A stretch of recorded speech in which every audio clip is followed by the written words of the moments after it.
L'édito éco de Nicolas Barret, directeur de la rédaction des Échos. Maxime. Bonjour Nicolas. Une question ce matin. Peut-on priver les étrangers d'aide sociale? Le sujet est brûlant au Royaume-Uni.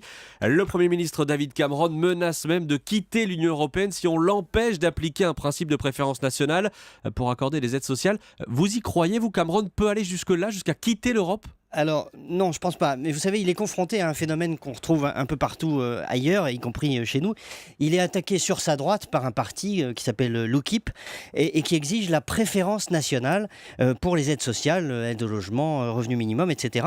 Alors pourquoi menacer de quitter l'Europe? Tout simplement parce que cette préférence nationale est interdite en Europe. C'est-à-dire que quand un pays adhère à l'Union européenne, il accepte le principe de la libre circulation des individus. Et donc si vous êtes français ou roumain ou polonais, etc., vous pouvez vous installer là où vous voulez, on ne peut pas vous en empêcher et donc on ne peut pas vous empêcher de toucher les aides sociales du pays où vous vous installez. Sans limite. C'est le cœur du sujet justement. Cameron veut mettre des limites et le sujet est partout ailleurs en Europe. En Allemagne, c'est brûlant en ce moment. On sait qu'en France aussi, certains élus aimeraient bien mettre des limites. Donc pourquoi Cameron est le plus à cran? Parce que il y a énormément d'Européens, d'autres pays d'Europe qui viennent s'installer à Londres, 140 000 l'an dernier.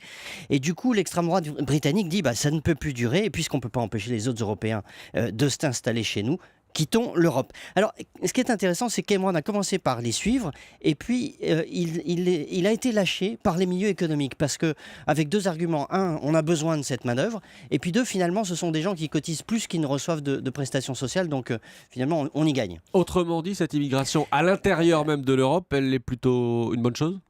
En fait, c'est tout le principe de l'Europe. C'est-à-dire que la libre circulation à l'intérieur du continent est vertueuse, car après tout, quand un pays européen voit ses forces vives partir dans le pays voisin, c'est peut-être parce que il faut qu'il améliore les choses chez lui.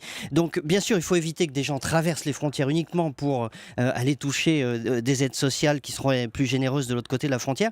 Il faut lutter contre les abus, et effectivement, il y en a, mais sans remettre en cause ce principe à l'intérieur de l'Europe de libre circulation. Ce sera le grand débat des prochains mois et pas seulement en Grande-Bretagne. Le grand débat des prochains mois, l'édito éco de Nicolas Barret, directeur de la rédaction des Échos. Merci Nicolas et à demain.